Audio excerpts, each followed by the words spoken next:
أرست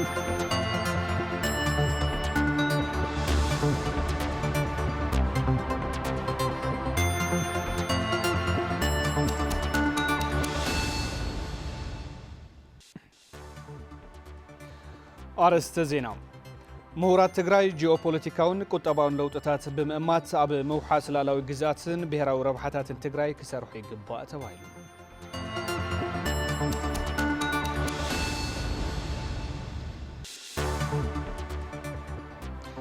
በዓል ለካቲት 11 ኣያታትናን ኣዴታትናን ዝሰርሕዎ ታሪክ ዝዝከረሉን ሓዱሽ ወለዶ ናይ ባዕሉ ታሪክ ንምስራሕ ስንቂ ዝወስድሉን ኢሎም ነበርቲ ወረዳ ሰለዋ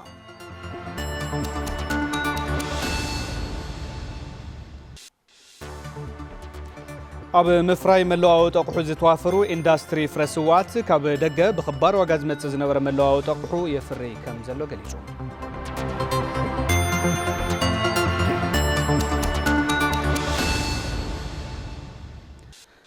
سلام تعنا هبلنا زخبركم تخطاتلتي تلفزيون تግራይ نعلة قدام مشت ساعة 1 حزنا معلتها وزيناتات حيزنا قريبنا لنا زينات الساعة بمرحنا تخلت خفله بملكت ቋንቋ ዓለም ፀይ ሓጎስ ምስ መላእ ሶምያ ስቱዲዮ ቴሌቪዥን ትግራይ ብምዃን ሓቢርናኩም ከነ ምሲና ክሳብ መወዳእታ ምሳና ፀኒሕኩም ክትከታተሉ ድማ ብኽብሪ ዓዲመ ፈለማ ግን ሓፀርቲ ዜናታት ዝዕለት ድሕሪ ዝሓፀር መሰጋገሪት መሳራትና ኣብቲ ገብሩ ሒዝልና ክቐርብ ተኸታተልና ንመለስ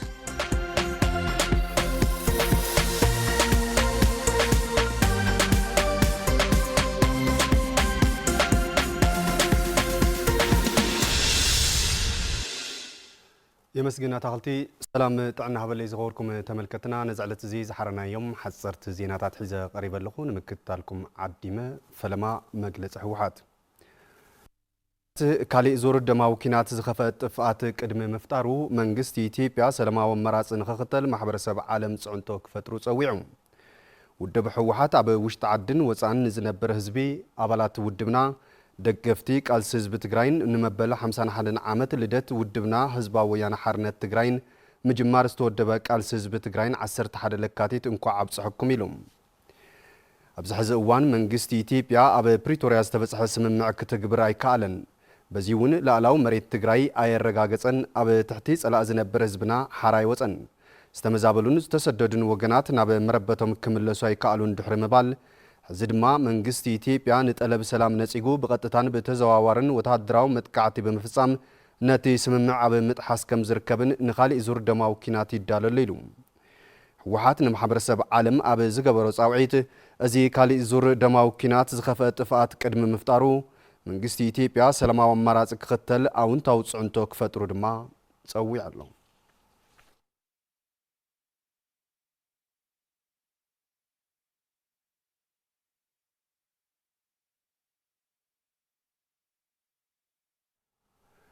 بيراوي حادنتنا نمو حاسر سوساننا بزبل مري حساب اب بورتو سودادن اطبران مبل 50 حادن عمت صنبل بعل لكاتيت 10 حاده بدمقه تخبيروم محبر تغارو سودان چنفر بورت سودان حبريتا كم زملاخته مبل 50 حادن لدت حزباوي ويان حرنت تግራይን صنبل بعل 10 حاده لكاتيتن مخنيات بمغبار تغارو نبرت تكبابي ኤርትራውያንን ሱዳናውያንን በሐባር اب بورتو سودان بزلعله صنبل كم زخبر وحبيروم أبو منبرن مكتل أبو منبرن محبر تجارو السودان أنفر بورت السودان أيت كحساي جبر سلاسن ممر مبرهتهم حجوسن كالوت دقفتي كالسز بتجرايز خونو السوداناويانن إيرتراويانن ركبن محزنتن توم هزبتات زيادات أناخيرو كم زغصل أبت وان حبيرهم كبل ركب هزبي محبر تجارو السودان أيت ميكيل بولا جليسهم بتمساسال زعبا محبر تجارو السودان أنفر أتبراون 11 لكاتيتن مبل 51 ዓመት ልደት ህዝባዊ ወያነ ሓርነት ትግራይን ብዝተፈላለዩ ምድላዋት ኣኽቢሮም ህዝብና ኣብ ከቢድ ጸገም ኮይኑ እዩ እቲ በዓል ዘሕልፎ ዘሎ ዝበሉ ኣቦ መንበር ማሕበር ተጋሩ ጨንፈር ኣጥበራ ኣይተ ኣስመላሽ ብርሃነ ፍረታት ለካቲት ዓትዒትና በመሓዝ ኩለ መዳያው ጸገመትና ብዘላቕነት እንፈትሐሉ ቃልና ኣትወሉ በዓል ክኸውን ይግባእ ኢሎም ደገፍት ህዝብ ትግራይ ዝኾኑ ላዕለዎት ሰብ መዝን ብርክት ዝበሉ ነበርቲ ተከባብን ሱዳናውያንን ኣብቲ ጽንብል በዓል ዝተረኸቡ ኮይኖም ኣብ መንጎ ህዝብ ትግራይን ህዝብ ሱዳንን ዝጸንሐ ናይ ነዊሕ እዋን ምሕዝነቶም ዝያዳ ኣበርቲዖም ከም ዝቕጽልሉ ተዛሪቦም ክብሉ ኣይተ ሚካኤል ቡላ ሓቢሮም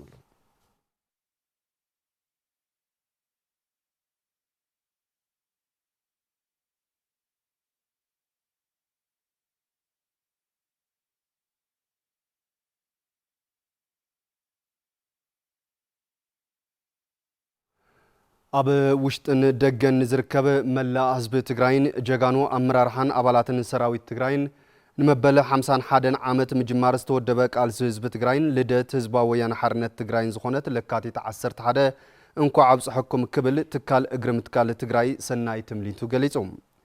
እዚ በዓል ኣብ ጽባሕ ትካላት ትእምት ካብቲ ብሰንኪ ኩናት ዝበፅሐን ዕንወት ወፅየን ናብ ሕውየት ክሰጋገራ ዝሐሸ ቁመና ክህልወን ዝሕግዙ ዝተጀመሩ ስራሕቲ ሪፎርምን መጽናዕትታትን ተጠናኺሮም ንኽቕጽሉ ትካላዊ ዋንነትን ሕጋውነትን ማእኸል ገይረን ብምስራሕ ሕውየትን ክቀላጠፍ ዝብሉን ካልኦት ዓበይቲ ውሳነታትን ዘሕለፈ ዕውትን ታሪኻውን ሻምናይ ህጹጽ ጉባኤ ቤት ምኽሪ ትእምት ምዃኑ ፍሉይ ይገብሮ ኢሎም ትካላት ትእምት ገጢምዎን ካብ ዘሎ ከቢድ ሓደጋ ንምውፃእ ቀትረን ለይትን ዝተቓለሱ ኣባላት ቤት ምኽሪ በዓል ሓደራ ቦርድ ትእምትን መላእ ኣመራርሓን ሰራሕተኛታትን ኩለን ትካላት ዘለዎን ኣዳ ገሊጹ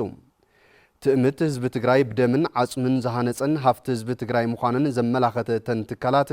ካብ ጽባሕ ምስረተን ጀሚረን ኣብ ዝተፈላለየ እዋናት ብሰብ ስራሕን ተፈጥራውን ሓደጋታት ዝደቐቐ ቁጠባ ትግራይ ብምድጋፍን ብምሕዋይን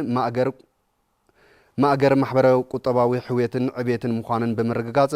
ኣብ ዕብየትን ምዕባለን ኢንዳስትሪ ህዝቢ ትግራይ ኣውንታዊ እጃምን እናበርከታ ከም ዝመጻ ዘኻኺሩ ትእምት ኣብ ልዕሊ ህዝቢ ትግራይ ዝተፈጸመ ጆኖሳይዳዊ ኩናት ጽንተት ኣብ ልዕሊ ትካላት ትእምት እውን እንተኾነ ትሉም ስርዓታዊ ዕንወትን ብርሰትን ከም ዝተፈጠረን በዚ ጆኖሳይዳዊ ኩናት ኣቢሉ ኣብ ልዕሊ ትካላተንን ሰራሕተኛታትን ትእምት ካብ ዝበፅሐ ሞራላውን ስነ ኣእምራውን በሰላ ብተወሳኺ ብኣማኢቲ ቢልዮናት ቅርሺ ዝግመት ኣብ ንብረት ዕንወትን ብርሰትን ከም ዝበፅሐ ብዝተኻየደ መጽናዕቲ ተረጋጊጹ ኢሎም ድሕሪ ምፍራም ውዕሊ ፕሪቶርያ ድማ ጸላእቲ ህዝቢ ትግራይን ተለኣኽቶምን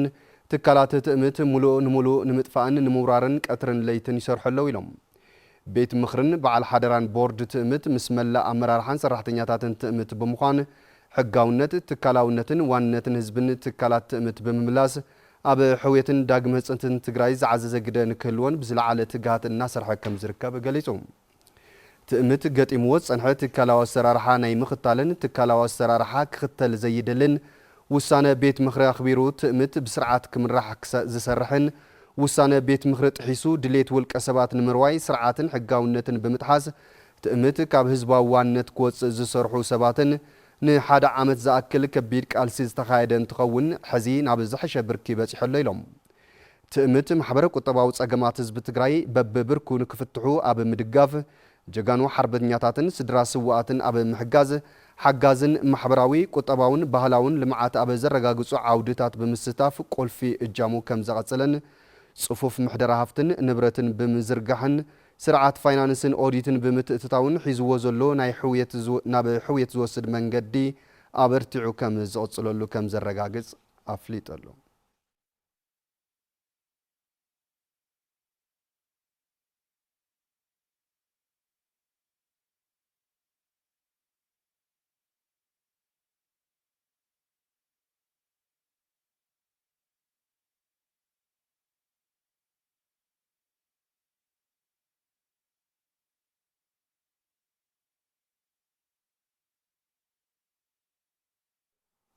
ነበርቲ ከተማ ላማጣ መበል 31 ዓመት መስዋእቲ ሜጀር ጀነራል ሓየሎም ኣርኣያ ሽምዓ ብምውላዕ ዘኪረሞ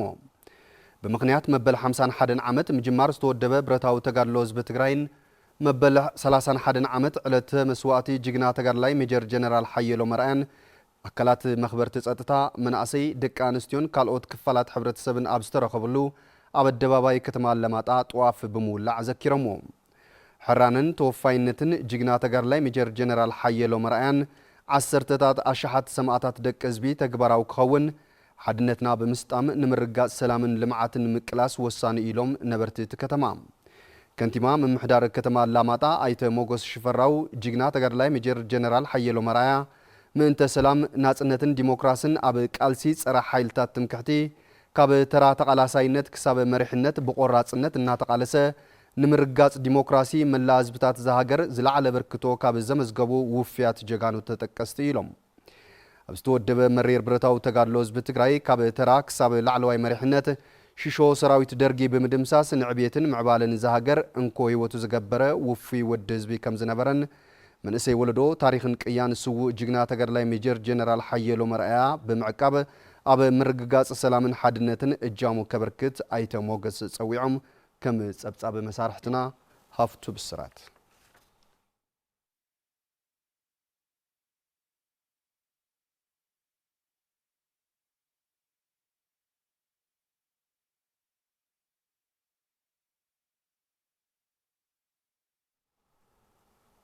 ሂማን ራይትስ ዎች መበል 39 ዓመት ጉባኤ ሕብረት አፍሪካ መልኪቱ አብዝ ዘርጎሖ ጽሑፍ ኣብቲ ኣኼባ ዝሳተፉ ዘለዉ ዋና ጸሓፊ ውድብ ሕቡራት መንግስታት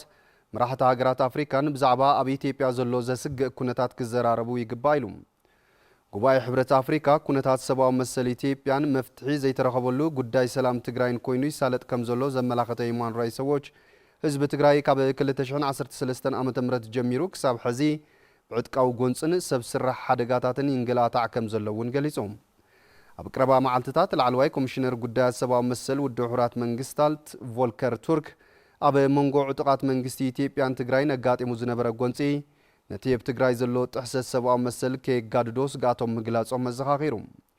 ሂማን ራይትስ ዎች ተሳተፍቲ ተኣኼባ ንምተኣናገዲ ተኣኼባን መቕረባታን ከይፈርሑ ብዛዕባ እቲ ዘሎ ኩነታት ሓሳቦም ክህቡ ይግባእ ድማ ኢሎም ሕብረት አፍሪካ ኮነ ውድብ ሕቡራት መንግስታት ካብ 2013 ዓ.ም ጀሚሩ ክሳብ ሕዚ ንዘለዉ ግዳያት ቅትለት ጾታዊ ዓመፅ መጭወይቲ ተግባራት ዘርኢ ምጽናትን መፍትሒ ኣይሃበን ዝበለት ጽሑፍ እቲ ሕዚ ዘሎ ኩነታት ናብ ተግባራዊ ስጉምቲ ንምእታው ዕድል ዝህብ ኢሎም መራሕቲ ሕብረት ሃገራት አፍሪካ ውድብ ሕቡራት መንግስታት ተደራደርቲ ኣካላት ውዕሊ ፕሪቶሪያን ካልኦት ተሳተፍቲ ኣካላትን ኣብቲ ውዕሊ ተኻተቱ ምፍቃድ ቀረብ ሓገዝ መሰረታዊ አገልግሎትን ምስፋን ሕግን ዝኣመሰሉ ቁልፊ ተግባራት ክትግበሩ ዕላው ጻውዒት ክገብሩ ይግባእ እውን ኢሉ ሂማን ራይትስ ዎች ኣብ ጽሑፉ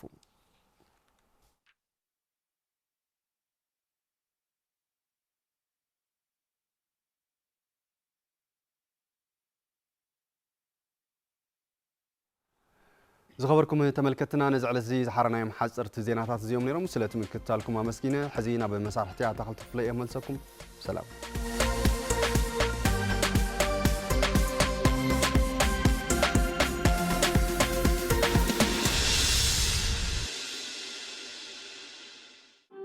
ባርዒ እሳተ ጎመራ ሽግደደዊት ወርቃዊ ነበልባ ማእኸል ውቅያኖስ ደማዊ ባሕሪ ጢኺ ኣርዑት ናይ ዘመናት ሰንሰለት ፈንፂኺ ዋሕዋሕታ ናይ መስል ማእሰር ዘትሕዝከና መሪር ቅርስ ወለዲ ወመተም ዕፍና እቶን መፍተን ወርቂ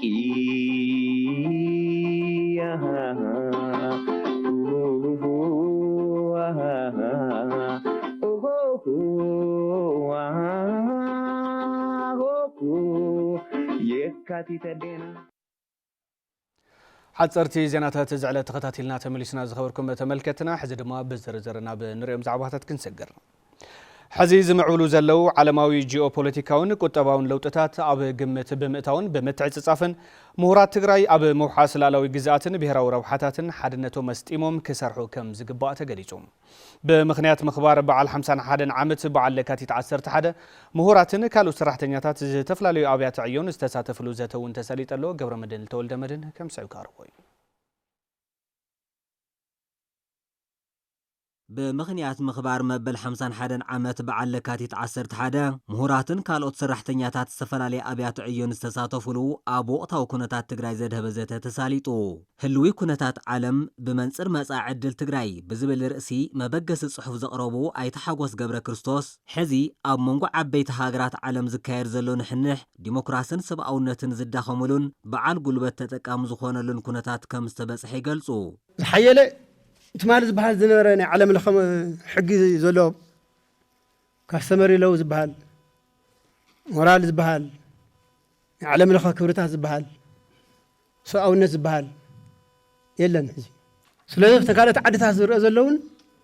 እዚ ናይ ገበን ኩናት ዝበሃል ዝነበረ ጀኖሳይድ ዝበሃል ዝነበረ ግዛዕ ዝበሃል ዝነበረ ይሰርሕ ስለዚ ሓያል ዝደልዮ ጉልበቱ ዝገብረሉ ኩነታት እናተፈጠረ መፅኡ እዩ ብምኽንያት ኢድ ኣእታውነት ሃገራት ወፃኢ ኢትዮጵያ እውን ምንቁልቋል ፖለቲካውን ቁጥባውን ዓቕምታት ከም ዘጋጠማ ዝሓበሩ ኣይተሓጎስ ምሁራት ትግራይ ዓለማውን ዞባውን ጂኦፖለቲካውን ቁጥባውን ኩነታት መሰረት ገይሮም ንምውሓስ ልዕላዊ ግዝኣትን ብሄራዊ ረብሓታትን ንምርጋፅ ክሰርሑ ፀዊዖም ታዝደልያ ትግራይ ከረጋግጥ እናነብዕን እናደመየንት ወይ ናነዕትን ናደመየትን ትነብር ትግራይ ወይ ናነዕን ናደመየ ዝነብር ትግራይ ኩሉ ይውል ኣብዚ መዳይ እዚ ኩሉ ዝግብኦ መፍትሒ يدلي بلاد اندتر كندي جزي دمنا فسس خنبر كندي جزي ولدنا قبرنا خنبر تاي زي تخفله نزعدنا محلاو تايلو تقرايس تاي زي كفلنا يا نقرل لا علاوه التقراين اما صعد التقراين كن انت او مصعد التقراين مرقاص لما نهيز وسانت اكسبت مغبارن كن فلا لا كلونه أفتي ما بجس صحف رئيتو ذهبو تساتفتي تاريخ زعق أبو ولدو أم هناسن هفتتاتن سقاتاتن تقراي أم ردأن مريحنة نمت خابز حجز تكال أم هناس بوتخرات كسرحي قبايلو كم تقارو زلنا بوتاز في الذي مسلني أمنا يوين ناي بيس كيبينج ميشن تاي ترى خمس نمر ناي في الذي نوعلنا كافت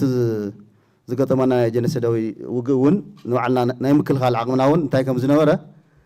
يمسلنا علم تردي يمسلني أب استراتيجي كاوي لنا إلنا لنا سوف استراتيجي كاوي موارد كقومنا زخولو قدات نتحليونا لسون كم يقدر أنا أتجان غيرهم سكرتو العلنا معدنا العلنا كان سجلاتهم كلنا توريزم كنا العلنا خلينا خالنا ولا كنا خلينا ناي تقرأ هفتي كل مدى كل تقرأ وايك فولت أنا مقبارنا ناي مردان حزم السن عرسه وصانا انت الكاسي بخسرنا تحزنا خ هفت خن زي بلنا سلازي أبزي زلنا كل تقراوي ناي تقراي هفت جنت أور راوندد كردا ناي مقبار قداي تقراي حزقت إمواكاب زلو بهراو حدقان خطوات مهورات تقراي حادنتهم مدلدال قند مواص يزبولو اتهم تساتفتي علم بس يحطو زلا درجة بمجنزاب وشتاو عاقمتات تقراي بمتخابن دبلوماسياوي بوليتيكاون قطباون لوت اتاتن ممسا العل ربرب كم زحتت يزاربو حزبنا رجع زبل احنا تخابينا نوقع تخوينا الناس زاناتنا نحنا ربيش ناس نتهزب نربشو سوابزي كلنا ولبتن نقبر تكامل هاختا نا ايديولوجي نا هايمانوت نا يقال زما تصقاي هم تعنتو زبال زنوره غزا يزون حساب تمرص ما ياو ناي تعدي بوليسي خون يغزي تግራይ ዲሞክራሲ بخمزي اتكل تخيل ايفال بخمزي اتكل تخيل ወይ ከምዝ መሰለ ይዘድላ ايفال ከምዝ ወለ ይዘድላ እዝማ ከመጽኸለሎ ከመጸሎ አው ስለተካታ አስ ከመቢል ከሓት ባስ ያነ ዘይርዳኒ ብዛዕባ ቴክኖሎጂ ብዛዕባ ወታደራዊ ዓቕሚ ብዛዕባ ኢኮኖሚ ዓቕሚ ካብ ድኽነት ምውፃእ ክነውግዕ እንተኮይናውን ቲ ዲፕሎማሲያዊ ዓቕሚ እውን ብጣዕሚ ቁልፊ ሚና ዘለዎ ስለ ዝኾነ በትሕዝ ንሓስቦ ዘለና او خለ ይኮነን ካብዚ ወፂና ዝሓስብ ርእሲና ክንፈጥር ዘለና ሉዓላዊ ክብርና ክንመልስ ኣለና ያ ሉዓላውነት ትግራይ ሕገ መንግስታዊ ሉዓላውነት ትግራይ ክረጋገጽ ኣለዎ እዩ ካብኡ ሓሊፍና ከዓ ዝተማለአ መሰል ዓርሰ ውሳነ ህዝቢ ትግራይ ክንረጋገጽ ክንክእል ኣለና أفتي زتسترخبو أبان مأخلاي كوميتي هوحات بروفيسور كنف أبرهان كاب منقل قال سلطانا خصوم جميرو كساب قربا أوانات ترقا قامزقات مفتناتاتن حلخلاخاتن مفتاح مهورات تاريخ عاقبهم تقراي نابزحش بركك السقاقرو مهراو قبؤون كفصومي قبايلهم كمتان مهران تاريخنا فليتنا بحلنان كبرتاتنا تلابيسنا دلدل حدنتنا تنهانس اتكاب تدقا قام عنكليل نخبل زبنات أنحى قعزو زي أبزح لفع عمتات 5 عمتات زلا جميرو زنبرة ناب زلا على براخة نخت ديب أبز قبر قعزو قبونا خمن نسعوت بمت مماني بيرو حرشان هافتي تفترون تقراي كتبو عقمنا وحسن مقبار بزتوافرنا اللو عودي سراح بتخريت كنسرحي قبايلو سراحتنياتات بيرو حرشان هافتي تفترون تقراين كالوت تاب زفر حرشا زنطفو أكالاتن زي ترخبلو مدرخ زتون تساليتالو يرساليم قبر مدن تخطاتي لها كم سعوك تقربوها بيرو حرشان هافت تفترون تقراي سراحتنياتاتون كالوت تاب زفر حرشا زنطفو أكالاتن أبز ترخبلو بمخنات مبل 51 عمت انبل 11 لكاتيت مدرخ زت الساليتو حلافي بيرو حرشان هافت تفترون تقراي عيتا ألم برهان هاريفيوم مبل 51 عمت انبل لكاتيت 11 كاب مزكار بتوسخي كلهم مدوات بمنصر محاس قطبان مرققات هلونان كسرحو تصويعهم زبزل أكل جنبار قدم كوينو نزي ترف لألاونت ناي محاس مدب نزي ترف قطباو هلونا ناي مرققات مدب ካብሎም ጀሚሩ ማዓንጦ ከስጥን ክጠናኸር ብኻሊ ወገን ቀጻሊ ናይ ተግባር ምዕራፍ ያው ናይ ህልውና ናይ ሙሓስን በዋናነት ቁጠባ ህልውናና ናይ ምርጋጽን መደብ ክልወና በዘጋጣም እዚ ክገልጽ ይደል ማለት እዩ። ዳይሬክተር ኮሙኒኬሽን ቢሮ ሕርሻን ሃብቲ ተፈጥሮን ትግራይ አይተ ሚካኤል ምሩጽ በወገኖም ሰራሕተኛታት እቲ ቢሮ ቁጠባ ትግራይ ንሙሓስ ዝተዋሃቦም መደባት ንምፍጻም ልዑል ተበግሶ ሒዞም ይሰርሑ ምህላዎም ይገልጹ። መበል 51 ዓመት 11 ለካቲት ነኽብር ዘለና ናይ ዝቕንዲ ዕላማ ድማ እንታይ እዩ ካብ ተጽባይነት ናብ መፈራይነት ዝብል አንፈት ሒዝና ንሕናውን ልዕሊ መፈራይነት ዝበሃል ሓሳብ ሒዝና ወይ ከዓ መርህ ሒዝና ህዝብና ብሕርሻ ዓርሱ ዝኽእለሉ ብፍላይ ከዓ ምግብና ዓርስና ኽኢልና ዝፍረ ሰርፕለስ ፕሮዳክሽን ድማ ንከባቢ ዕዳጋ ክነውፅእን ተተኻይሉ ድማ እቲ ናይ ማርኬት ኣብዚ ሰዓት ግን ሞርት ናይ ህዝብና ኮንሳምፕሽን ኣብ ምምላእ ዝዓለመ ኢና ናይ 4 ቢሮታት ንዘራርብ ዘለና ማለት ተሳተፍቲ መድረኽ በግዲኦም መትከላት 11 ለካቲት በመሓዝ ሕርሻ ትግራይ ንምድንፋዕን ከምኡውን ተቓላዕነት ንምቕናስ በብዝተዋፈረሉ ዓውዲ ጠመተ ሂቦም ከም ዝሰርሑ ሓቢሮም ናይ ህዝቢ ትግራይ ወፅዓን በደልን ተቃሊሶም ናብዝ ንዘውቅዕና ንዕኦም እንዳዘከርና ንሕና ድማ ተተዋሃበና ብስራሕ ክንካሕሶም ብስራሕ ክንድብሶም ንህዝብና እኩል ግልጋሎት ክንህብ ንዕኦም እንዳዘከርና ንዕኦም እንዳሓሰብና ስራሕትና ክንዓምም ትፅቢት ይግበረና ማለት እዩ። መሬት ዘይብሉ መንእሰይ ኣብ ጎቦ መቐለ ክኾን ይኽእል እዩ ብተፈላለየ መንገዲ እውን ኣብ ሃፍቲ እንስሳ ማእኸብቲ ገይሩ ያው መንእሰይ እውን ኣብዙ እናተወደኡ ኣብ ንህበይ ኣብ ደርሆ ኣብ ምህጣር ኣብ ጸባ ከዓፍላይ ሕጆ ከተማታት እውን ምዚ እውን ያው ስራሕታት ኣለዉ እዮም እዚኦም ኣጠናኺርካ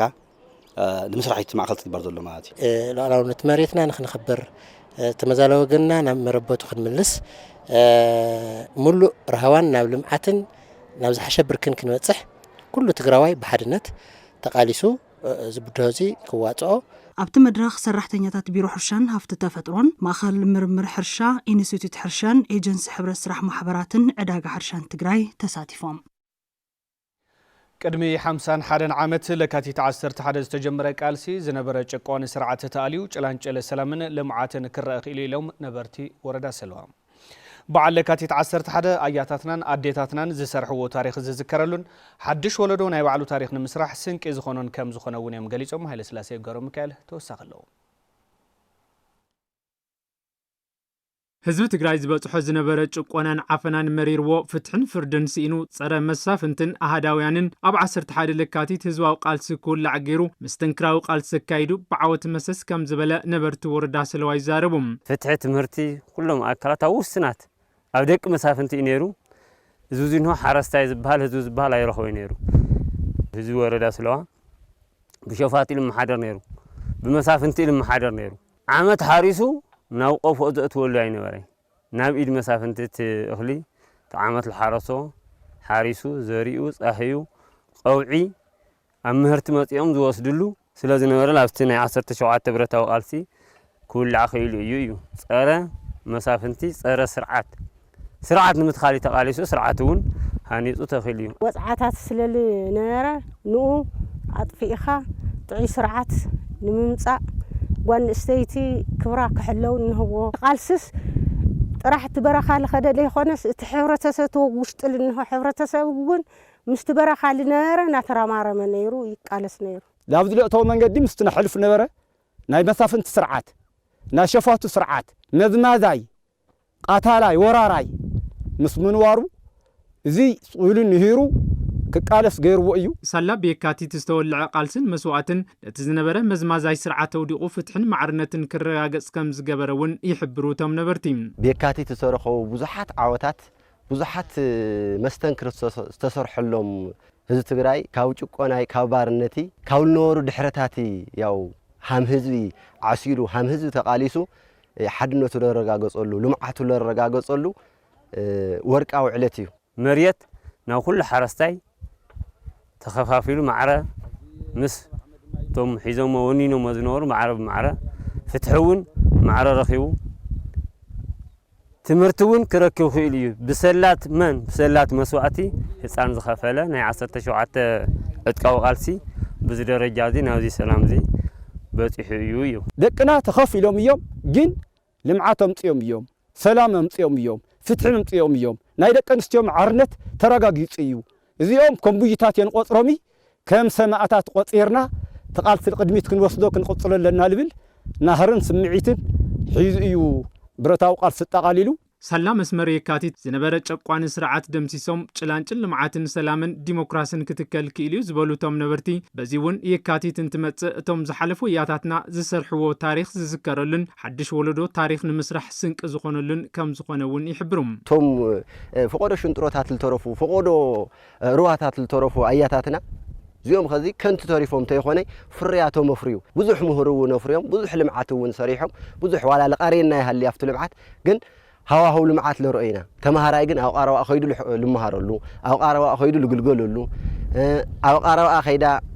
ولاد لتحكموا له سلول خونه يكاي تعصرت حادث بهالتلو توم لحالف وياتنا تي مستنكرا وتأمر لصرحه وسرحت يلو لستاوسن مالتي تجراي كم تجراي متن مس عالم هذبي براخة لفالتنا ناي قادم ناي ويتنا تاريخ ناي عبيتي ولتنا بتاريخ نسمعه نالو الله بانجا هاسيو هنس بتاريخ نفلطه خذون بملأ علم تجارب من مخانم لفلتنا سرعة سلخونه بزمن قدينا نستمقرو ناي قالسي لحلف قالس مالتي يكاتيت 11 تولى قالس حزب تግራይ مرأي نايتهم اي ግዛን ባህላይን በብዋኑ ዝካየድ ዝነበሩ ቃልስ ስግግር ወለደታትን ይዝበሉ ነበርት ወረዳ ስለዋ ኣብ 2013 ዓመተ ምህረት ተኻየደ ቃልስ ሓድሽ ወለዶ ትግራይ ውን ናይ ዝመርአያ ከም ዝኾነ ሓቢሮም በዓል 11 ለካቲት ምክንያት በምግባር ዝተኻየደ ክልላዊ ውድድር ሕቶን መልስን ታሪኽን ጀግንነትን ወለድና ክንፈልጥ ሓጊዙና ይክብሉ ተወዳደርቲ ተማሃሮ ገሊጾም ቶም ተማሃሮ ነዚ ዝገለጹ መበል 51 ዓመት ለካቲት 11 ምክንያት በምግባር ካብ ዞባታት ትግራይ ዝተውጻጹ ተማሃሮ ውድድር ሕቶን መልስን ኣብ ዝተሳለጠሉ መድረኽ እዩ ገብረ እግዚአብሔር ገዳሙ مبل 51 عامت 11 لكاتيت مخنيات بمقبار كاب زوات تግራይ سواصاصو سمحارو وددر حتون مرسنا سايطم مختل حلاف بيرو تمرت تግራይ ايت جبريها نسفسها كم زغلصو ات وددر مقصلتا ببعويات تمرتي كاي ناي زنبر وددر مزازم مدرخ مخان بمحبار تمحارو تاريخن جግንነቱን ወለዶም ንክፈልጡ ዝዓለመ مخان ገሊጾም خلل درجه نكايدو زلنا وددر حتون ملسن ببي ابيات تمرتو ناتخايده ناي زصنحه كللاوي مزازمي بروغراميو علامة ز بروغرام حدا تبعال نمستواسيو كالاي دما اما اد تمرت زلو حصانات تግራይ ናይ ወለዶም ታሪኽ ክፈልጡ ክርድኡ ምእንታን አመጻጻት ቃልሲ እንታይ ይመስል ከም ዝነበረ በመልክዕ ሕቶን ከምዚ ዓይነት ፕሮግራማት እናዳለኻ ክርድእዎ ዝካየድ ዘሎ ማለት እዩ ናብ ናይ መወዳእታ ዙር ውድድር ሕቶን መልስን ዝሓለፉ ተማሃሮ ዝተፈላለዩ ወረዳታትን ከተማታትን ቦገኖም በቲ ውድድር ታሪክ ተጋሩን ክፈልጡን ኣስር ቀዳሞት ወለዶም ተኸቲሎም ኣብ ትምህርቲ ጸብለል ታንከምጹ ከም ዝሕግዞም ይዛረቡም ታሪኻያታትና ድማ ብደንብ ጌርና ፈሊጥናና ንወለዶ ዝሓልፍ መቐርስ ስርሕናን ከይድ ዝብል ሓደ እንትንድና ትምህርቲ ጌርና ሲ ዞም ዝወደቁ ኣያታትና ከመይ ጌርና ዝኣክል ክንድብሶም ንኽእል ምክንያቱ ሓደ ስቴፕ ንድሕሪት መልሲልና ማለት እዩ ዜሮ ወሕዋትና ولدنا مالتي كم يجينا هند بسم زخير زولنا حنا بتمرتي أقوم كم زلنا زقلت مالتي. نسوم كم كالي خوينا من عدم زجور ومساعات نحنا خمتم هار خوينا أبزلنا يا تمرتي بصناعات أصنعنا بدن بتمهيرنا نعدنا زلوت حسب نخنا مت نشي عن فتح بنا. كفت أنت طيانا يو بزح تمهيرنا أنا تاريخ عدنا بزح نفلت غيرنا نفلت نرنا نفلت غيرنا. رسعنا نرنا ون خنستوس غيرنا صبوي نير دس هادي نير تقالب تجارنا خوان حنا ون بتمرتنا تنكرنا حدرما ننقصلنا اتكاي زقنه وددر حتون مرسن تمهارم ناي موداتا زور تشلمتي علاو زخونلو لكاتيت 8 2018 عام تمرت كم زكايرون نمفلاط تخايلم تاريخ تقادلو 17 عامتات حزب تግራይ ዝገልጹ ሰነዳት ክንድስተኻለ ተዓቂቦም እኳ እንተሃለው ብዝግባእ ክስነዱን ክላለዩን ከም ዘይካሉ ሰሙያ ሰነዳ ቤተ መዘክር ሓወልቲ ሰማዕታትን ቤት ጽሕፈት ሕወሓትን ገሊጾም ተስፋ ዝጋስበይ ኣብ ሙዚየም ሓወልቲ ሰማዕታት ኢና ዘለና እዚ ሙዚየም እዚ ካብ 1967 ዓመተ ምህረት ጀሚሩ ዝነበረ ተጋድሎ ህዝቢ ትግራይ ከምኡውን ቃልሲ ውድብ ህዝባዊ ወያነ ሓርነት ትግራይ ክሳብ 83 ወይ ከዓ ምፍራስ ደርጊ ኣብ ዘሎ ኩሎም ዓይነት ሰነዳት ዝበሃሉ ሰኒዱ ዝሓዘ ሙዚየም ከም ዝኾነ እዩ ዝንገረሉ ይኹን እምበር ከምቲ ክለምዖ ዝግብኦ ከምቲ ክዝምኖ ዝግብኦ ዘሚኑ ኣይ ንሪኦን ዘለና ከምቲ ቅድሚ 10ታት ቅድሚ 20ታት ዓመት ዝነበሮ ኩነታት እዩ ዘሎ እዚ ሙዚየም እዚ ሒዝዎም ዝነበሩ ታሪኻዊ ቅርስታት ኣብ ምንታይ በርኪ ይህሉ ዝጠፈሉ ንኣብነት ኣልባሳት ነይሮም ከምዚ ካራ ኣብ ናይ ኦፕሬሽን ብዘይ ምንም ኣንስተዚያ ዝጥቀምላ ዝነበረ ስለዚ ከም ዝታት ዝበለን ካብ 750 ታሪኻዊ መጽሓፍትን 388 ዝኾነ ከም ዝንሪኦ ዘለና ግድግዳ ፎቶን ከዓኒ ተገይሩ ማለት በደንብ ክቃፀል ፐርፐዝሊ ሶፍት ኮፒ ይኹን ሃርድ ኮፒ ኣብ ዝነበሩ ነቶም ሶፍት ኮፒ ሒዞም ዝነበሩ ኮምፒውተራትን ከዓኒ ተገይሩ ጋጣሚ ብደገ ብሃርድ ዲስክ ዝተፈላለዩ ሰነዳት ምስ ምልከታ ኣካሉን ካብ ውድ ቤት ጽሕፈቱን ከባናውን ካብ ዝተፈላለዩ እዚ ተታሒዙ ስለ ዝነበረ ሴፍ ዝኾኑ ሰነዳት ተወሰነሎ ሳተውን ብስርዓት ክስነዱ ተገይረለይ ማለት ክዝምን ግን ቤተ መዘክርት ከቢልዲንጉ ንቴክኖሎጂ ወንተ ሓሳብ ተገይሪ ሙሉ ዘመን ከምዘይ ሙልቶ ብደም ተሰርሐ ግን ክዝም ዲጂታላይዝ ወይ ሴትኣፕ ሙዚየም ሴትኣፕ ክኾን ግን ይተርፎይ ማለት እንደገና ካልኣይ ከዓቲ ዘሎ ቤተ መዘክር ባዕሉ ዘሎና ታሪኩን ግን ናብቲ ወለዶ ኣብ ምምሕላፍ ብጣዕሚ ዝተርፎ ማለት ዋላ ይሃሉ እዚ ተወለዶ ናተይሉ ብዛዕባ ታሪኩ ዝፈሊጡ ካብዚ ታሪክ ዝተማሃሩ ከዓ ንቐጻሊ ታውዝ ዘሎ ስሕተቱን ኣብዚ ዘሎ ጠንካራ ጎኑን ከገውድን ክመራመረሉን ግን ኣይከኣለን ዘሎ ሰዓት ማለት ታሪክ ህወሓትን ናይ 17 ዓመታት ብረታዊ ተጋድሎ ህዝቢ ትግራይን ብዝግባእ ንምስናድ ዝተጀመሩ ስራሕቲ እኳ እንተሃለዉ ዛጊድ ኣብ መፈፀምታ ከም ዘይበፅሑ ዝሕብራ ሓላፊት ክፍሊ ስነዳ ቤት ጽሕፈት ህወሓት ወይዘሮ ኣብርሀት ጎመራ ውሱናት ጠፍኡ ሰነዳት ከም ዘለውን እቲ ዝበዝሕ ግና ሕዚ እውን ኣብ ከይዲ ስነዳ ከም ዘሎን ይሕብራ ዝወዝሕ ኣሎ እዩ እቲ ዶክሜንት ገለገሊኡ ኣዲስ ኣበባ እውን ዘምፃናዮ ነይሮም ዝበዝሕ እኒአ እዩ ትስካን ዝኾነስ እኒአ እዩ ኣይጠፍአናን ገለገለ ድማ ያው ተፍቶም ተቃጸሉ ዘይተሰነዱ ዝተወሰነ ዘይተሰርሐ ኣለና እዩ ንኣብነት ከም ናይ ክፍሊ ታዕሊም ናይ ሹም ዝርዝር ናይቲ ተጋዳላይ ትውድብ ሒዞ ጸኒሕ እዩ ስለዚ ከምኦም ዝበሉ ሕዚ ቀረባ ብዙሕ ዘይንረኽቦም ገሊኦም ተጻሒፎም ገሊኦም ዘይተጻሕፉ እንዳሃለው ያው ተጻሒኖም ከይዶም ዝተቃጸሉ ኣለዉ ስለዚ እቲ ዝበዝሕ ስለ ዘሎ ግን ተሰኒድስ ናብ ህዝቢ ክበጽሕ ናብቲ መንእሰይ ክበጽሕ ክግበር ይከኣል እዩ ይስራሓለ እዩ ሕዚ እውን መጽሓፍ ታሪክ እንደወሰዱ ይሰርሕዎ ኣለዉ እዮም ኣይተወደአን ክበጽሕ ግን ይጻዕረሉ ኣሎ እዩ በብዘርፉ ይጻሓፈሉ እዩ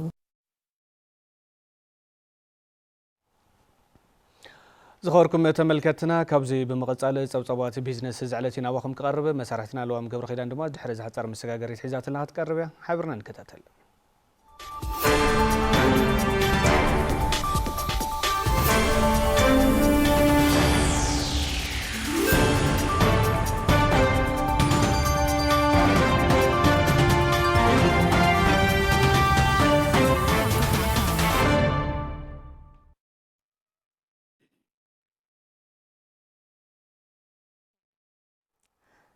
سلام تعنا هبلي كم يصنحكم خبركم تملكتنا نزعلت زي زمرصنا يوم صبصبات بيزنس حزنا لكم قريبنا لنا فلما نزينا ز سبونسر زخوننا هورن افريكا ريل استيت ملكتا حابرنا نكتاتل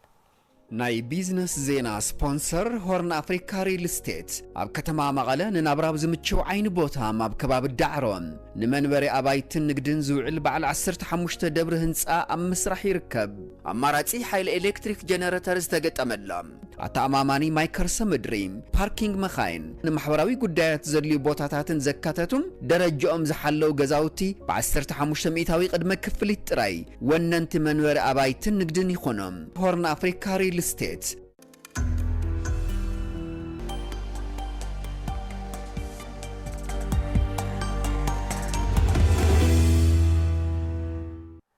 هورن افريكا ريل استيت امسكنا فلما نابز مرصنا يزينا خنسجر ኢንዱስትሪ ፍረስዋት ካብ ደገ ብኽባር ዋጋ ዝመጹ ዝነብሩ መለዋወጢ ኣቑሑ ኣብ ምፍራይ ከም ዝርከብ ኣፍሊጡ እቲ ትካል ንብርክት ዝበሉ ወገናት ዕድል ስራሕ ከም ዝኸፈተ ከም ዝኾነ እውን ገሊጹ ኣሎ ዮሃና ወላይ ድማ ከም ዝስዕብ ክተቕርበልና ኢንዱስትሪ ፍረስዋት ኣብ ምፍራይ መለዋወጢ ኣቑሑ ዝተዋፈረ ኢንዱስትሪ ኮይኑ ኣብ 2000 ዓመተ ምህረት ብማሕበር ጉዳያት ኩናት ትግራይ ዝተጣየሸ ትካል እዩ እዚ ትካል ምእንቲ ህዝቦምን ዓዶምን መጉዳእቲ ንዝበጽሖም ሓርበኛታትን ደቂ ስድራ ስዋኣትን ንምሕጋዝ ዓሊሙ ዝተጣየሸ ትካል ከም ዝኾነ ኣካየዲ ስራሕ እቲ ትካል ኣይተ ገብረ ዝጋብሄር ራእያ ገሊጾም እቲ ናይ ፍረስዋት ናይ ማዕልማ እዩ ስራሕቲ እቲ ዋና ስራሕቲ ተጀምሮ ተሎ ናይ ሕትመት ስራሕቲ እውን እናሰርሐ ይመጽዩ በብግዜ ግን ዓበየ ትዛዓበየ ስርሑ ኮይኑ መጽዩ ዝነበረ ናይ ውድ ወርክ ኤንድ ናይ ሜታል ወርክ ናይ ክልቲኡ ሕዋስ ማለት እዩ እናሰርሐ ይመጽዩ እዚቲ ዋና ናዕወዮ ዝመጸ ነገር ማለት እዩ ካፒታሉ 1.6 ሚልዮን ከባቢ እዩ ከጀማምሮ ማለት እዩ እቲ ትካል ቅድሚ ኩናት ትግራይ ኣብ ዝሓሸ ብርኪ ከም ዝነበረን ድሕሪ እቲ ኩናት ድማ ካብቶም ዝዓነዉ ትካላት ሓደ ከም ዝነበረን ሕዚ ድማ ብሓድሽ መልክዕ ናብ ስራሕ ከም ዝኣተውን ኣይተገብረ ዝጋብሄር ይገልጹ ብዙሕ ነገር ክሰርሕ ተባሂሉ ተስፋ ተገይሩሉ ዝተገበረ እዩ ማለት እዩ ኣብ ትግራይ ዝተወልዐ ናይ ኩናት ድማ ኣካልቲ ዝነበረ ናይ ኩለን ኣብ ትግራይ ዘጋጠመን ኣብ ፍረሱ ኣተውን ኣጋጢሙ እዩ ኣብዚ ድሮን ወቂዓ ካብኡ ድሕሪኡ ድሕሪቲ ናይ ውዕል ፕሪቶሪያ ምስ ተፈረመ ተስፋ ተገይሩ ላፍቲ ኑር ንኽመጽእ ምንቅስቃስ ተገይሩ ትስራሕቲ እውን ዋላ ክንዲ ተዝድለ ክንዲ ትጽቢ ዝግበረሉ ይስራሕ ሳዕተ ዝለሎ ደረጃ ለምጻሕ ክኢልና ኣለና ማለት እቲ ትካል ቅድሚ እቲ ዘጋጠመ ዕንወት ንልዕሊ 80 መናእሰይ ዕድል ስራሕ ከፊቱ ዝነበረ እንትኾን ኣብዚ ሕዚ እዋን ድማ ንልዕሊ 40 ደቂ ተጋደልቲ ሓዊሱ ንኻልኦት ሰብ ሞያ ወገናትን ቆፂሩ ይሰርሕ ከም ዘሎ ወሲኾም ይገልጹ 47 ከባቢ ሰራሕተኛ ኣሎ እዚ ደቂ ስዋኣት ናይ ገለ ዝሓዘ ብዙሕ ዝሓቆፈ እዩ ግን ብሞያ ዝተሓቆፈ ድማ ብዙሕ እዩ ዘሎ ኣብዚ ማለት ሱፐርቫይዘር ማኑፋክቸሪንግ ፍረስ ዋት ኣይተምሉ ነገስ እቲ ትካል ካብ ደገ ዝመጹ ዓበይቲ መሽነርታት ዝወነነ ከም ዝኾነ ብምግላጽ ካብ ደገ ብኽባር ዋጋ ዝመጹ ኣቑሑ ኣብቲ ትካል ብዝተመጣጠነ ዋጋ ከም ዝፈሪ የረድኡ እዚኣተን ሲኤንሲ ማሽን ዝበሃላ ኮምፒውተራይዝድ እየን ስራሕ ኣብቲ እሰር ፕሮግራም ትመልኢ ዝሃብክያ ፕሮግራም ወይ ዝሃብክያ ዲዛይን ሰሪሓ ብቕልጡፍን ብፅሬትን ትህበና ማለት ረብሕን እንታይ እዩ ካብ ደገ ዝኣቱ ነበረ ስፔር ፓርት ኣብዚ ክምረት ክሪድ ኣሎ ማለት እዩ ሸርፍ ወፃኢ ፀገም እዘን ብምልላን ክቐርፋ ክኢለን እየን እዚ ሕዚ ናይ ካብ መሶ ዝመፀ ስራሕ እዩ ናይ መሶ ስሚንቶ ስፔር እዚኦ ሕዚ ካብ ደገ ዝምፅዎ ነይሮም ተወሰኑ እዚ ኦልሞስት ካብ ደገ ሴት ኮይኑ ዝመፅእ ነይሩ ሕዚ ንሕና ግን እንታይ ንገብር ኣለና ሳምፓርት እናሰርሕና ሴት ጌርና ሰሪሕና ንህቦም ኣለና ዕድል ስራሕ ዝተፈጠረሎም መናእሰይ ብግዲኦም ኣብቲ ትካል ሞያውን ኢኮኖሚያውን ዓቕሞም ከም ዝዕበዩ ይገልጹ ስለሎ ናይ መንእሰይ ናይቲ ናይ ዓድና ኩነታት ስራሕ ምስኣን እዩ ዘሎ ኣነ ግን በርግጥ ብትለግኖ ክውዕድል ኣብዚ ገዛ ዝተጠቀሙ ኮይነ እስካብ ሕዚ ስድራይን ባዕለይን ይመርሕ ኣለኹ ማለት እዩ ናብዚ ኣነ ክኣቱ ከለኹ ምንም ስራሕ ልምዲ ይነበረኒ ናብዚ ኣትየ ግን ብዙሕ ዓቕምታት ጥሬ ስራሕ ልምዲ ሒዘ ብዙሕ ሞያ ሒዘ ማለት እዩ እቲ ትካል ዘፍረዮም ኣቑሑ ካብ ትግራይ ሓሊፉ ናብ መላእ ኢትዮጵያ ግልጋሎት ይህብ ዘሎ ትካል ከም ዝኾነ ድማ ተገሊጹ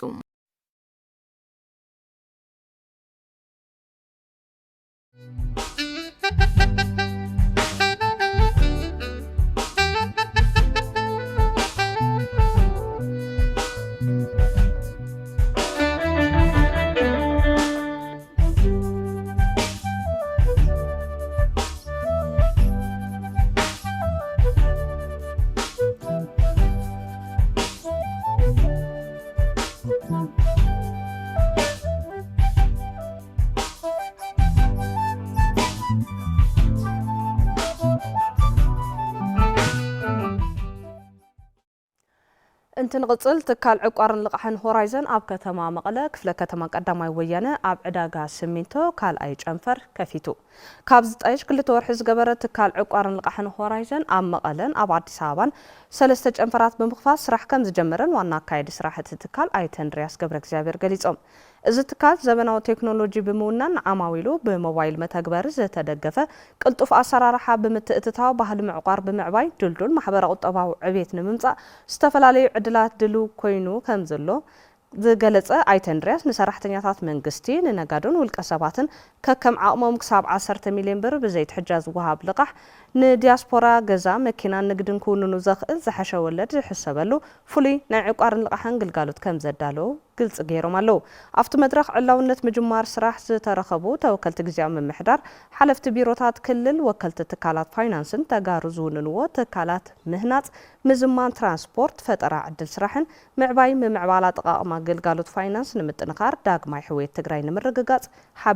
ሓቢሮም ከም ዝሰርሑ ገሊጾም ጨንፈር ዕቋርን ልቃሕን ሆራይዘን ብ3 ሰለስተ ዓበይቲ ትካላትን 150 ኣባላትን ከም ዝተመስረተን ዝተገለጸ እንትኾን ምስ ካልኦት ባንክታት ሕብረት ስራሕ ማሕበራትን ሓቢርካ ናይ ምስራሕ ሰነድ ስምምዕ ተፈራሪሙሎ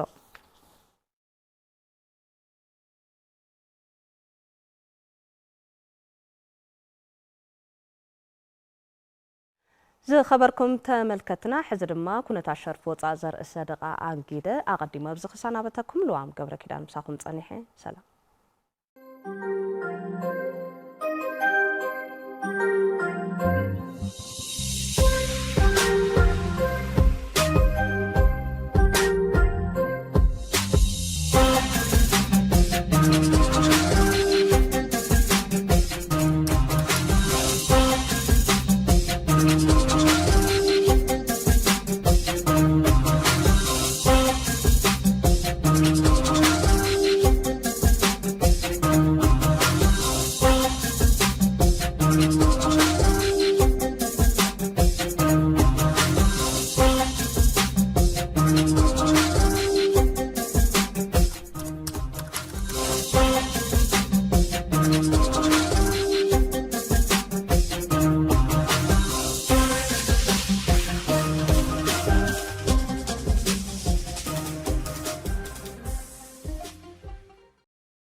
ዝኸበርኩም ተመልከትና ሓጸርትን ዘርዘር ዜናታትን ከም ድማ ጸብጻባት ቢዝነስ ክሳብ ዘምክታል ጸኒሕኩም ዕለታዊ ዜናታትና ንምዛም ዝቐረና ድማ ጸብጻባት ስፖርት ዝዕለት እዩ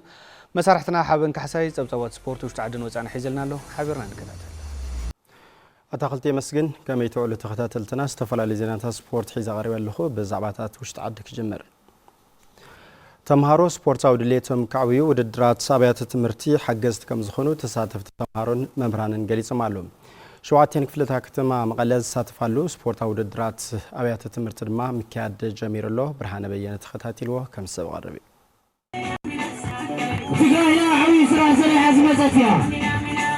መበል 51 በዓል 11 ለካቲት ምክንያት ብምግባር ሸዋቴን ክፍለ ከተማታት መቐለ ዝሳተፋሉ ውድድር ስፖርት ኣብያተ ትምህርቲ ምክያዱ ኣብ ምልዓል ስፖርት ልዑል ግደ ከም ዘለዎ ተሳተፍቲ ውድድር ይዛረቡ ስነምጋና ዝተሐለወ ገብረና ድማ ተጫዋታ እዚ ተጫዋት ኮይና ኣብ ውሽጣ ክለባት ኮይና ዘይንርኤሉ ነርና ናይ ምርኣይ ሚኒስ ክፈጥር ኢለ ተስፋ ይገብር ማለት ነው ጽባው በጣም ዝተጨበና ይሄ በጣም ጽባው ነው ካውዝን ማረል በጣም ብዙ ነገር ነው ስነ ምግባር ይሆን በትምህርት ነው ጎብዝራን ክንድራ በጣም ብዙ ማረል ነገር ነው ካውዝ ብላዕና ምጽባውን በአምሎ ተስፋ ስፖርታዊ ውድድር ረሑ ኣብ ደቂ ኣንስትዮ ወይ ድማ ኣብ ደቂ ተባዕትዮ ተወኪሉ ዝመጽእ ኮይኑ ካው ሓደ ንምብርትታዕ እና ክእለትካ ንምውጽጻእ ይሕግዝ ኢለ ካብ ለካቲት 7 ክሳብ 12 ዝጸንሕ ውድድር ስፖርት ኣብያተ ትምህርቲ ውድድር ስፖርት ዳግም ንክሓዊ ናይ ባዕሉ ኣወንታዊ ግደ ከም ዘለዎ ድማ ሰሞያን መምህራን ስፖርትን ይዛረቡ ስፖርታዊ ውድድር ክካየድ ከሎ በተለይ aftom ሰገናት aftom ህጻናት ናይ ስነ ልቦናዊ ሕውየት ከም ዘለዎ ፍሉጥ እዩ ስለዚ መድረኽ ይወሳኒ እንት ሰራሕና ውጽኢት ክነመጽእ ተኾና እቲ መድረኽ እንትርከብ ጥራሕን እሞ እዞም ህጻናት እዚኦም ካ ተስፎም ኣብዛ ሃገር ኣብዛ ዓዲ ስለዚ እዚ መድረኽ እዚ ወሳንነት ኣለዎ ኢለ ይሓስብ ማለት እዩ ብሱር ተረስዑ ዝነበረ ከዚ ብምጽእ ብጣዕሚ ተባሃለ እዩ ያው ንቐጻሊ ተኮይኑ እንታይ ምስልካ ሓደ ኣብ ዝተፈላለዩ እዚ ሸዋት ዘለዋ ክፍለ ከተማ ዘለዋ ናይ ተምሃሮ ናይ ዝምድና ካ ደሞ ሪሌሽንሽፕ ምፍጣር እንደሕተፋይ ጣውካ ብዝተፈላለየ ዓይነት ነገራት ብዝተፈላለየ መልክዑ ናይ እውቀት ድዩ ናይ ዝተፈላለዩ መልክዑ ሼር ትገብረሉ ዓይነት ነገር ዕላማ ስለኮነ ብጣዕሚ እንዲቀዮ እንዲያንተ ትቅጽሉ ዓመት ብዙ ዓይነት ነገር ትቅጽል ብጣዕሚ ጽቡቕ ይዝል ኣረዘ ዘለኒ እቲ ውድድር መበል 51 በዓል 11 ለካቲት ንምድማቕን ኣብ መንጎ ተምሃሮ ጽቡቕ ምሕዝነትን ምፍጣርን ዕላማ ዝገበረ እዩ ዝበሉ ድማ ኣማኻሪ ማሕበራዊ ጉዳያት ከንቲባ ከተማ መቐለ ኣይተ ጌታቸው ወዳጅ እዮም ለካቲት ክነኽብርን ከለናስ ተምሃሮና ዘሎ መንፈስ እውን ክንቀይሮ ክንክእል ኣለና ኣብ ትምህርትና ዘሎ መንፈስ እውን ክንቀይሮ ክንክእል ኣለና ኢልና ኣብ ስለ ልቦና ተምሃሮና ክነውዕሎ ክንክእል ኣለና ኢልና ኢና ተሓሳቢ ጌርና ናይ ትምህርቲ ሰሙን ነካይዶ ዘለና እንተንኣሰ ብዝተፈላለዩ ውድድራት ክንጸምዶም ተምሃሮ እዚኣቶምስ ብዝተፈላለዩ ውድድራት ክንጸምዶም ናብ ትምህርቶምን ጥራሕ ዝሓስብሉ ኩነታት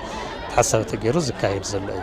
እቲ ውድድር ብኩዕሶ እግሪ ብኩዕሶ መርበብን አትሌቲክስን ዝካየድ ዘሎ ኮይኑ ኣብ መኽፈቲት ውድድር ብኩዕሶ እግሪ ደቂ ኣንስትዮ ክፍለ ከተማ ኩሓ ንክፍለ ከተማ ሓድነት 1-0 እንትትዕወት ብኩዕሶ መርበብ መምህራን ድማ ክፍለ ከተማ ቀዳማይ ወያነ ንክፍለ ከተማ ዓይደር 2-1 ክፍለ ከተማ ሓወልቲ ንክፍለ ከተማ ሰሜን ድማ 2-0 ብዝኾነ ውጽኢት ተዓዊቶም እዮም ሸብዓይ ሶምን ግጥማት ፕሪሚየር ሊግ ወሰድ ኢትዮጵያ ቀጽሎም ዝተሳለጡ እንትኾኑ ጋንታ መቐለ 70 እንደርታ ድማ ንተኸታታሊ እዋን ሕዝውን ዓወት ጸኒዕዋ ኣሎ ምስ ፌደራል ማረሚያ ቤቶች ተረኸበት ጋንታ መቐለ 70 እንደርታ ተኸታታሊ ሻድሻ ዓወት ኣመዝጊባ ዘላ ኣብ ሸብዓይ ሶምን ግጥማት ወሰድ ኢትዮጵያ ንፌደራል ማረሚያ ቤቶች ዝገጠመት ጋንታ መቐለ 70 እንደርታ 7 ን26 ዝኾነ ውጽኢት ብምርጫ ዓወታ ቀጽላላ እታ ጋንታ በሐሙስ ንሚዛን አማን ገጢማ 43-33 ከም ዝረትዕት እውን ይዝከር እዩ ኣብ ግጥማት ኩዕሶ ሻምፒዮንስ ሊግ አፍሪካ ከምኡን ኣብ ኢትዮጵያ ትደምቕ ዘላ ጋንታ መቐለ 70 እንደርታ ተኸታታሊት ዋንጫ ንምዕታር ኣብ ትገብሮ ጻዕር ድማ 12 ነጥቢ ኣዋህሊላላ ጋንታ ኩዕሶ መቐለ 70 እንደርታ ሶኒ ለካቲት 9 ምስ መቻል 8 ጸወታ ተካይድ እንትኸውን ድሕሪ ድማ ምስ ቂርቆስ ክፍለ ከተማ ከምኡን ኮልፌ ቀራኒዮ ክፍለ ከተማ ክትራኸብ እያ